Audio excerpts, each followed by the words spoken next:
Being afraid is fine, but following that fear is a dumb idea. Welcome to Frog Machinery. Do you like shooters? In the background I'm playing a shooter called Witchfire. Really good game.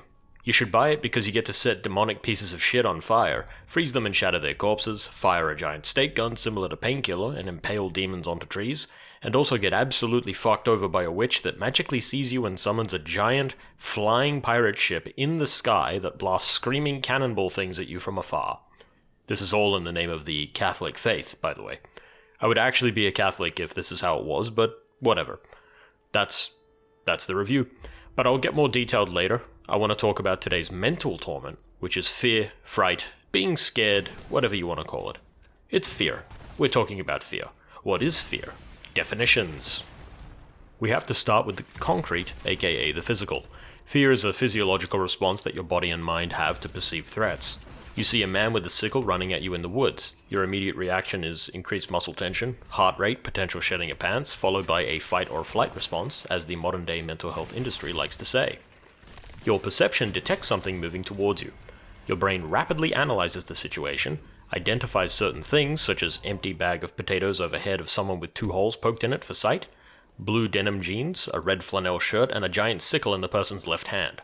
This analysis happens nearly instantly, and the brain then sends alarm signals everywhere telling you that you must immediately respond to the situation or be cut down like wheat by the sickle-wielding potato bag psycho coming at you.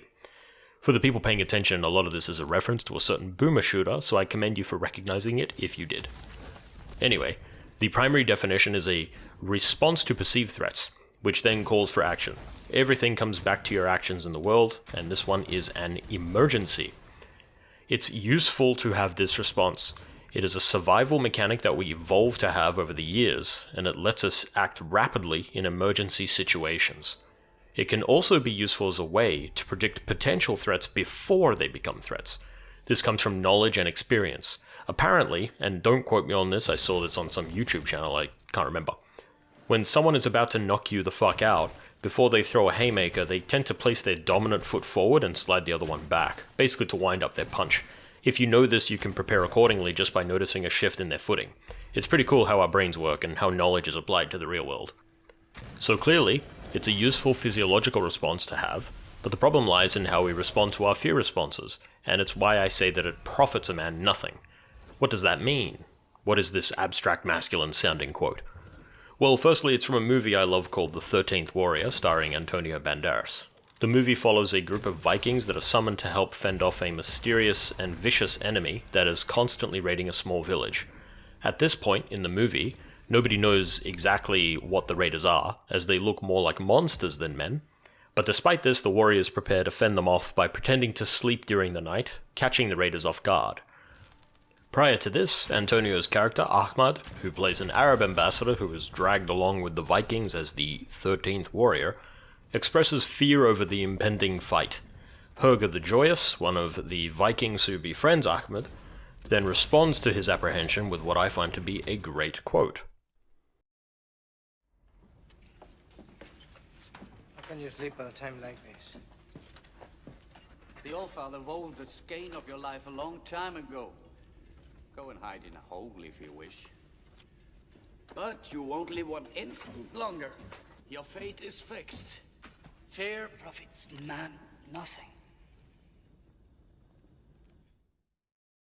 Now, that sounds very fatalistic, but that's aside from the point and the wisdom inherent in the quote. The intent of the quote is not to say that you are destined to face terrible situations. The inherent meaning is that when faced with fearful situations, you gain nothing from letting it consume you and overwhelm your senses. In other words, don't let your fear negate the right course of action. The physiological response of fear is something that simply is part of you and everyone around you. Everyone feels fear. It's how you act aside from the fear that actually matters. The fear response, if fully immersed in, will simply give you a fight or flight response and will shut down your rationality. But optimally, you want to take the right action that ends up benefiting you in the short and long term. Now, obviously, if someone is coming at you with a sickle, you're going to either fight or run. These are extreme circumstances, but in our modern society we don't have to worry about these things for the most part. It is quite rare indeed to be randomly attacked on the street in most countries nowadays. So the fear generally manifests in loss of control. Maybe potential job loss, relationship breakdowns, financial problems, doubts about your own results in tests, work, and so on. Fear and worry are very tightly intertwined actually, so you can take a lot of the methods I mentioned in my anxiety video, planning for each individual day, and apply them to quelling this too. Instead of allowing the fear to take control of your senses, chill out and write out what the plan is. There is no profit to be made if you let your concerns overtake your reasoning. But there is plenty of progress in writing down an action plan and considering the optimal steps necessary to overcome the problem you have. In fact, the quote acts as a great mantra. Scared of chatting to the hot McDonald's worker? Fuck it. Fear profits you nothing. Talk to her, see what happens. The benefit is you get to know if there's any interest, and you practice some communication skills. There is no detriment to trying, but no benefit to being afraid. Afraid of applying for an entry-level job with a bullshit number of years of experience needed? Screw it, fear profits you nothing. Throw a resume into the wind, maybe even throw some bullshit into your resume too and see what happens. Either absolutely nothing happens, or you get a surprise interview, which evidently proves that the qualification barrier is just a smokescreen. You'd be surprised how much work is actually just bullshit. When you are fine with the fear, but focus on the actions, you'll find that most things aren't all that scary. It's a natural response to the unknown, and the unknown is something that humans, as the natural explorers that they are both curious and terrified of. Take some steps forward and see what happens. You profit nothing from not trying. Unless it's a sickle-wielding psycho. Get your shotgun out as your fear response tells you. Plenty of profit there. Review time. The church promised me salvation, but that's not why I'm here. I know what I've done, and I need to pay for it.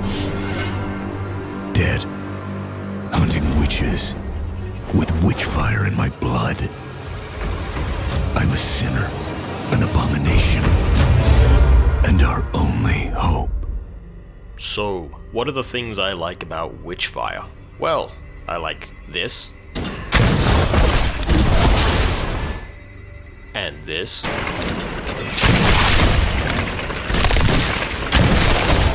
And this.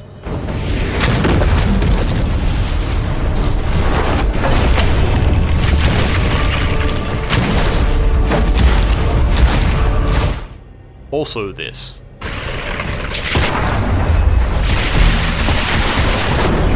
Witchfire is a cacophony of stellar sound and visual effects interspersed with tight and frenetic gameplay that refuses to let up until everything is dead. That's the feeling you get, but what is the point of Witchfire?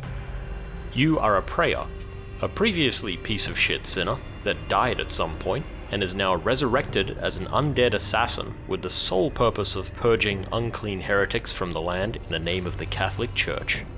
Witchfire, the currency and leveling juice of the game, courses through your veins, keeping you alive and empowers you to be a powerful weapon of the Church that is constantly at war with the witches. Who or what are the witches? We don't really know. All we know is that we need to shoot whatever the fuck they throw at us and show no mercy.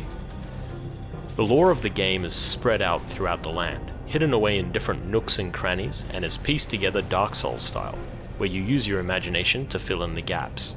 Weapon and item descriptions are also written in line with the general atmosphere of the world too, so there's this constant oppression and grimness that permeates everything you do. It is awesome. Gameplay is a mixture of loot collecting, shooting, running, jumping, and casting spells. You pick a loadout and set of perks before embarking on a mission and mix and match different items and weapons to create interesting builds that suit your style. Want to dump a giant orthodox style cross that blasts lightning on enemies? Sure, go for it. Create an ice wall that freezes enemies that attempt to go through? No problem. The variety in the game is insane despite its early access marker. It may be still under development, but there's a huge amount of different weapons, spells, and items to find throughout the game. Initially, the game doesn't seem all that difficult, but as you progress and your desire to acquire weapons increases, you eventually increase your level of gnosis, which unlocks new things to play with. It also turns the battlefield not just into a skirmish, but a fucking war zone. No longer are you the only badass around. The witch can and will send all manner of enemies at you, from leaping swordsmen, hyper-accurate musketeers, and cannonball-firing knights. The higher your gnosis, the more brutal the combat, and the greater the rewards too.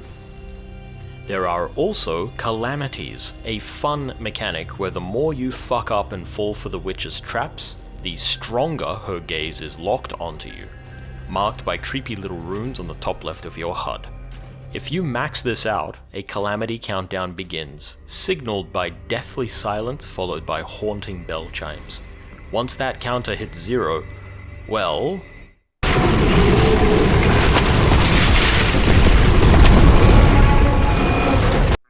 good luck. If you're really good at the game, you can deliberately summon these just for the hell of it, because the rewards, if defeated, are enormous. It's also incredibly satisfying beating back the forces of darkness. There's a lot more I can say about the game.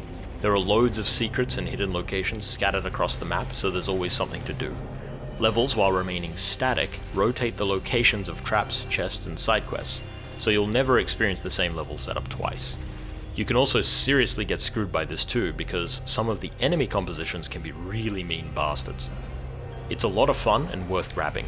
It is early access and not all the locations are available yet, but the 4 that are currently there as of this video are fantastic, long-lasting, and will take you a while before you fully clear. Highly recommended. Don't be afraid of the witch's forces. Fear profits you nothing. Purge the unclean and feed on its power. Thank you for watching.